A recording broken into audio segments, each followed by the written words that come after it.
नवनीत राणा अस्पताल में भर्ती हैं और रवि राणा आज उन्हें फिर से देखने के लिए पहुंचे हैं। कल ही दोनों जेल से छूटे, उसके बाद तबियत बिगड़ जाने के बाद नवनीत को अस्पताल में भर्ती कराया गया था। और सुना आपने, रवि राणा ने फिर एक बार कहा कि बीएमसी का जो नोटिस उन्हें सर्व किया गया है, दरअसल वो दुर्भावना से ग्रस्त है। वो एक राजनीतिक द्वेष की कार्रवाई है जो उनके खिलाफ की गई है। हनुमान चालीसा पर हालांकि उन्होंने कहा कि कोर्ट की तरफ से मनाही है, लेकिन उन्होंने फिर ये कहा और उन्होंने जिस तरह से कोर्ट ने माना है कि जो राजद्रोह का केस लगाया गया वो सही नहीं था, इस बात से वो राहत भी महसूस कर रहे हैं। और उन्होंने भी इस बात को दोहराया कि महाराष्ट्र जैसे राज्य में जहां नवनीत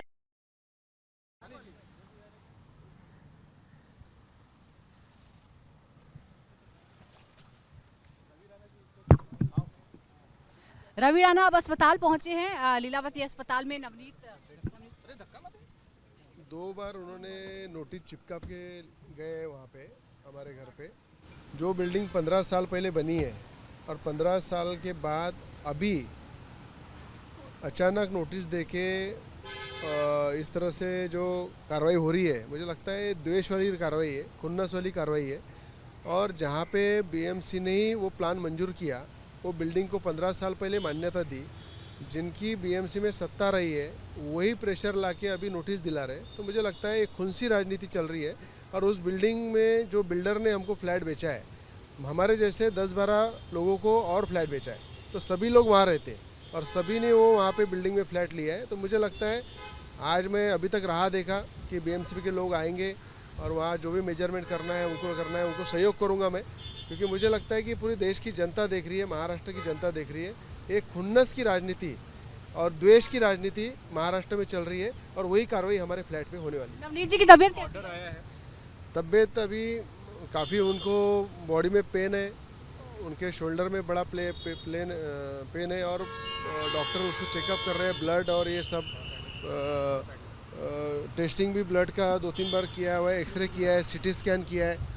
तो काफ़ी ट्रीटमेंट अलग अलग डॉक्टर के माध्यम से वहाँ चल रही है। और मुझे लगता है वो बहुत ज़्यादा उनको धक्का पहुँचा है और मानसिक बहुत ज़्यादा दुखी है वो, कि इस तरह से एक महिला के ऊपर इतनी बड़ी कार्रवाई और जेल के अंदर जिस प्रकार से उनको बार बार उन्होंने कहा कि मेरे बैठने नहीं हो रहा है, खड़े रहने लेट नहीं पा रही है, और बड़ा उनको पेन जब जेल में हो रहा था तो उन्होंने कंप्लेंट करने के बाद वहाँ के डॉक्टर ने भी जेजे में उनको रेफ़र किया था 5-6 दिन पहले, पर वहाँ के प्रशासन में उन्होंने बाहर नहीं भेजा।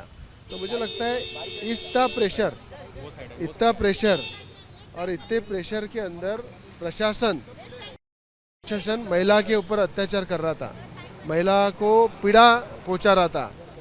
और इस तरह से इतनी गंदी राजनीति कि जो महाराष्ट्र छत्रपति शिवाजी महाराज, शाहू महाराज, भारत रत्न डॉक्टर बाबा साहब अम्बेडकरों के विचारों से चलता है, जहाँ पे हमारे सावित्री, जिजाऊ, अहिल्या देवी और रमाबाई, ये महिलाओं के विचारों का एक राज्य है।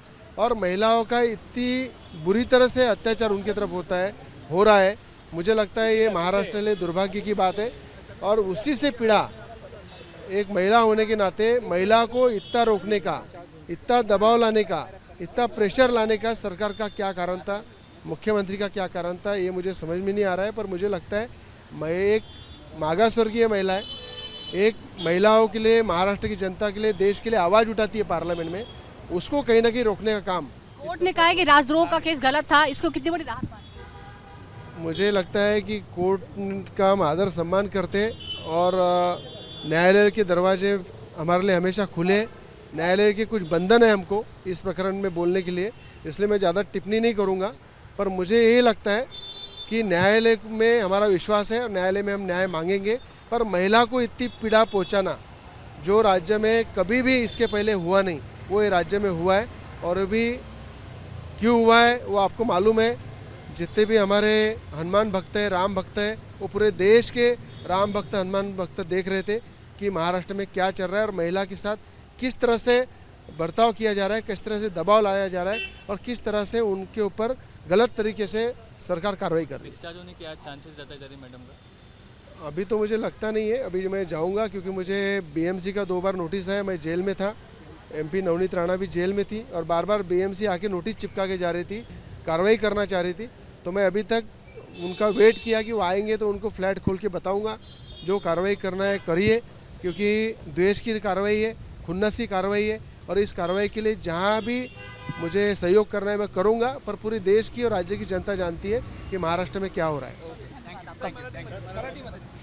नवनीत राणा अस्पताल में भर्ती हैं और रवि राणा आज उन्हें फिर से देखने के लिए पहुंचे हैं। कल ही दोनों जेल से छूटे, उसके बाद तबीयत बिगड़ जाने के बाद नवनीत को अस्पताल में भर्ती कराया गया था। और सुना आपने, रवि राणा ने फिर एक बार कहा कि बीएमसी का जो नोटिस उन्हें सर्व किया गया है, दरअसल वो दुर्भावना से ग्रस्त है। वो एक राजनीतिक द्वेष की कार्रवाई है जो उनके खिलाफ की गई है। हनुमान चालीसा पर हालांकि उन्होंने कहा कि कोर्ट की तरफ से मनाही है, लेकिन उन्होंने फिर ये कहा, और उन्होंने जिस तरह से कोर्ट ने माना है कि जो राजद्रोह का केस लगाया गया वो सही नहीं था, इस बात से वो राहत भी महसूस कर रहे हैं। और उन्होंने भी इस बात को दोहराया कि महाराष्ट्र जैसे राज्य में जहां पर बहुत सी क्रांतिकारी महिलाओं का नाम इतिहास में दर्ज है, वहां पर एक महिला को दंडित किया जाता है, वो भी सिर्फ हनुमान चालीसा पढ़ने की वजह से।